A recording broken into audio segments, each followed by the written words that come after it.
Baik, Assalamualaikum warahmatullahi wabarakatuh. Salam sejahtera buat kita semua.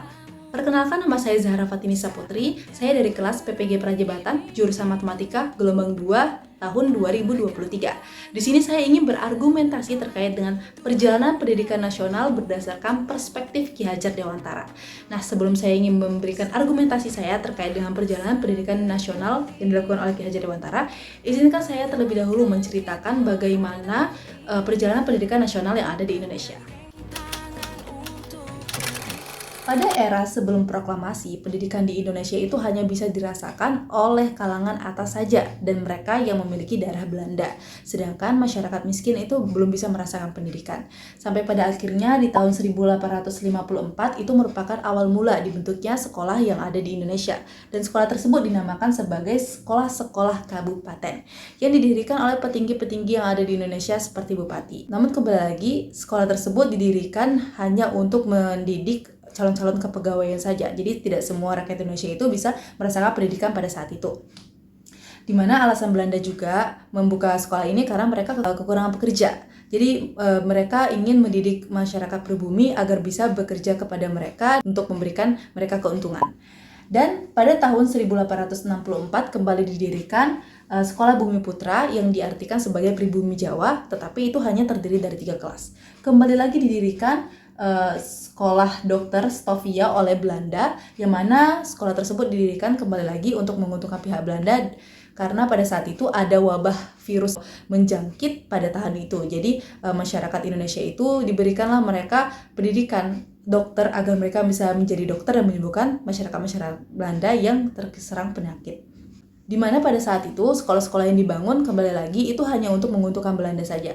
Dan dalam pendidikannya itu masih menggunakan budaya-budaya Belanda, sehingga pada saat itu terbukalah mata anak bangsa dari kalangan terdidik untuk memahami realita yang ada dan ingin memajukan pendidikan. Salah satunya itu adalah Ki Hajar Dewantara.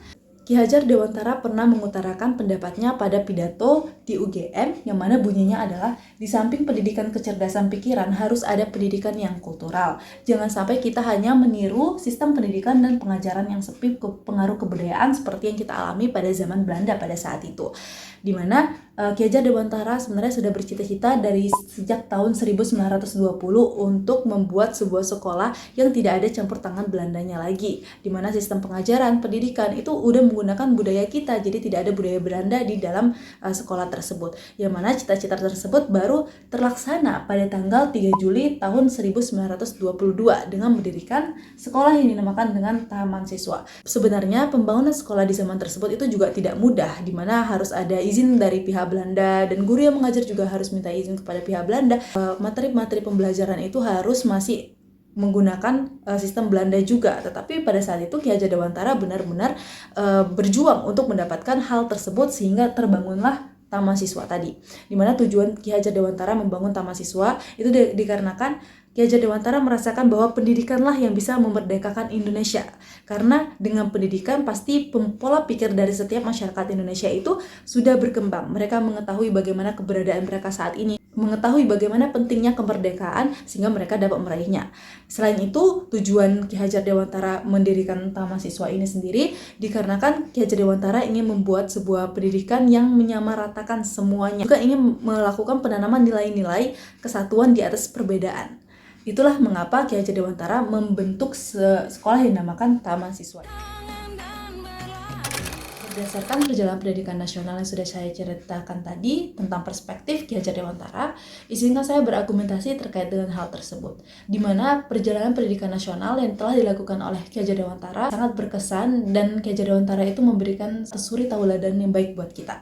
Mengapa? Karena dia berani menyuarakan pendapatnya terkait dengan hal yang bertentangan pada saat itu, sehingga dia bisa melaksanakan apa yang ingin disampaikannya sampai dia mencapai tujuannya. Dimana pada saat itu dia masih merupakan seorang mahasiswa yang dia sekolah di Stovia, yang mana Stovia itu dibangun oleh Belanda. Pada saat itu dia berani menyuarakan dan memiliki perbedaan pendapat dengan Belanda sampai dia pernah dipenjara, dia juga pernah diasingkan ke Belanda hingga dia tak lulus kuliah.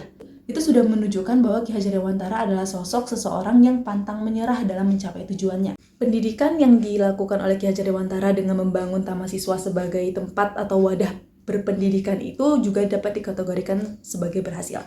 Mengapa saya berkata demikian? Karena dari sumber saya baca banyak alumni-alumni dari Taman Siswa ini yang juga ikut andil dalam melaksanakan pembelaan negara. Selanjutnya saya ingin membandingkan antara pendidikan yang dilakukan oleh Ki Hajar Dewantara di zaman dahulu dan pendidikan yang ada di zaman sekarang. Menurut saya sebenarnya secara teori itu sudah sesuai. Seperti yang pertama, menurut Ki Hajar Dewantara sendiri, pendidikan itu adalah tempat perkumpulan segala benih-benih kebudayaan yang hidup dalam masyarakat kebangsaan. Jadi maksudnya adalah Ki Hajar Dewantara menganggap bahwa pendidikan itu ya harus ada di dalamnya itu unsur-unsur budaya gitu. Dan di zaman sekarang sudah banyak sebenarnya materi pembelajaran yang dimasukkan unsur-unsur kebudayaan di dalamnya. Jadi pembelajaran sudah bersifat kontekstual. Baru yang kedua, menurut Ki Hajar Dewantara tadi sendiri bahwa tujuan pendidikan itu untuk menyamaratakan antara pendidikan-pendidikan yang ada di seluruh Indonesia. Dan sekarang saat ini menurut saya sudah tercapai atau sudah sinkron gitu dengan pendapat Ki Hajar Dewantara. Mengapa? Karena saat ini pembelajaran di sekolah manapun baik negeri maupun swasta itu pasti sudah mengikuti tujuan pembelajaran yang sama, lalu capaian pembelajaran yang sama. Jadi karena sudah sama, jadi menurut saya sudah sama rata. Selanjutnya yang ketiga, Ki Hajar Dewantara sendiri selalu menuntut pendidikan itu dalam penanaman nilai-nilai persatuan di atas perbedaan. Seperti yang kita ketahui di zaman sekarang, apalagi di kurikulum Merdeka, itu sudah ada profil pelajar Pancasila, yang mana ada tentang ketuhanan yang Maha Esa, bergotong royong, dan lain sebagainya. Lalu selain itu juga masih ada mata pembelajaran seperti PKN, agama Islam, yang pastinya mengajarkan tentang nilai-nilai perbedaan, menanamkan nilai-nilai adab di dalamnya, dan lain sebagainya. Jadi secara teori menurut saya ini sudah sesuai. Selanjutnya adalah poin keempat, Ki Hajar Dewantara menyatakan, didiklah anak-anak kita dengan cara yang sesuai tuntutan alam dan zamannya sendiri. Dimana seperti yang kita ketahui di zaman sekarang itu pembelajaran itu tidak bisa dilepaskan oleh teknologi. Karena apa? Karena tuntutan di zaman sekarang adalah guru ataupun siswa itu harus bisa melaksanakan pembelajaran dengan memanfaatkan teknologi. Karena kita udah berada pada perkembangan zaman atau arus globalisasi 4.0 yang pastinya harus mengikuti arus, dan ini sebenarnya sudah sesuai dengan apa yang diinginkan oleh Ki Hajar Dewantara. Selanjutnya yang kelima, menurut Ki Hajar Dewantara tujuan dari pendidikan adalah untuk memerdekakan manusia. Definisi merdeka sendiri itu menurutnya adalah selamat, teraga, dan bahagia. Dan sekarang ya seperti yang kita ketahui adanya kurikulum merdeka, dari namanya aja sudah merdeka, dimana sebenarnya tuntutan kurikulum merdeka ini menginginkan bahwa siswa itu bisa merdeka atau bebas dalam memilih mata pembelajaran atau minat yang ingin dilanjutkannya agar dia fokus ke satu kompetensi saja. Baru yang kedua, guru juga dikatakan bebas dalam memilih perangkat pembelajaran yang bisa diajarkan oleh siswa. Walaupun sebenarnya secara teori sudah sinkron antara apa yang diberikan oleh Ki Hajar Dewantara dan apa pelaksanaan yang ada di sistem sekarang. Tetapi menurut saya secara pelaksanaan itu ada yang masih kurang sinkron. Seperti yang pertama, tuntutan kurikulum merdeka ataupun kurikulum dulu sebenarnya udah ada yang menuntut untuk guru pandai teknologi. Seperti yang dikatakan Ki Hajar Dewantara bahwa sistem pendidikan atau ajarlah anak-anak kita itu dengan tuntutan yang sesuai dengan zamannya. Artinya Ki Hajar Dewantara mau bahwa di zaman sekarang ya berarti guru harus bisa memanfaatkan teknologi dalam pembelajaran, siswa bisa memahami teknologi dan lain sebagainya. Tetapi ya seperti yang kita lihat banyak guru-guru yang masih belum memahami apa itu teknologi, belum bisa melaksanakan pembelajaran dengan menggunakan teknologi, selalu menggunakan metode konvensional dan biasa saja tanpa menggunakan teknologi. Dan dengan berbagai alasan mengapa mereka tidak mau menggunakan teknologi. Mungkin salah satunya karena faktor usia, lalu mereka malas belajar dan lain sebagainya. Selanjutnya poin kedua terkait dengan penanaman nilai-nilai adab, sikap dan perilaku pada zaman Ki Hajar Dewantara itu sangat diperhatikan. Dan di zaman sekarang sebenarnya sudah banyak pembelajaran yang seperti saya bilang tadi, agama Islam ataupun pelajaran PKN, profil pelajar Pancasila yang pastinya mengajak untuk siswa-siswi itu berperilaku yang baik kepada gurunya, sesama teman dan lain sebagainya. Tetapi fakta yang ada adalah semakin berkembangnya zaman, semakin adab siswa itu turun terhadap guru ataupun sesamanya gitu.